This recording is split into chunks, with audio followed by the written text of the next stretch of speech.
Dante Steele, Volt News Network, top stories tonight. House Speaker Kevin McCarthy has failed twice this week to advance bills providing funding. On Tuesday, a few Republican defectors voted against advancing a bill to fund the Department of Defense. McCarthy had rolled out a new proposal on Wednesday evening aimed at winning over hardline Republicans, but it's unclear if it gained enough support.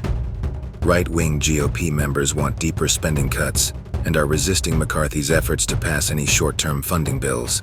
They have openly speculated about trying to remove McCarthy as Speaker.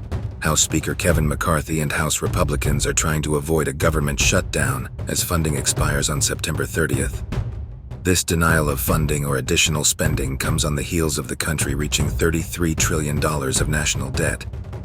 If the parties cannot agree on funding, the government may shut down, operating on skeleton crews while top officials work out funding deals. As the crisis at the border worsens, Texas Governor Greg Abbott has deployed additional Texas National Guard troops and law enforcement to the border. He accused border agents of removing razor wire installed by the state in Eagle Pass, allowing migrants access.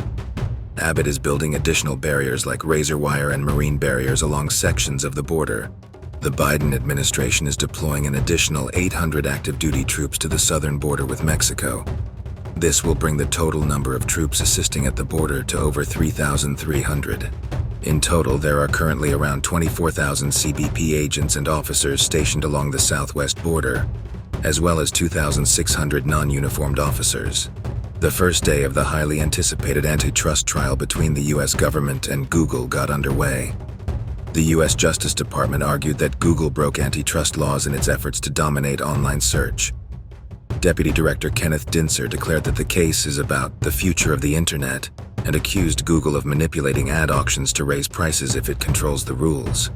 He also said Google was aware agreements with companies like Apple crossed antitrust lines. However, lead Google lawyer John Schmidtlein defended Google's dominance, noting most Windows users choose it over Bing.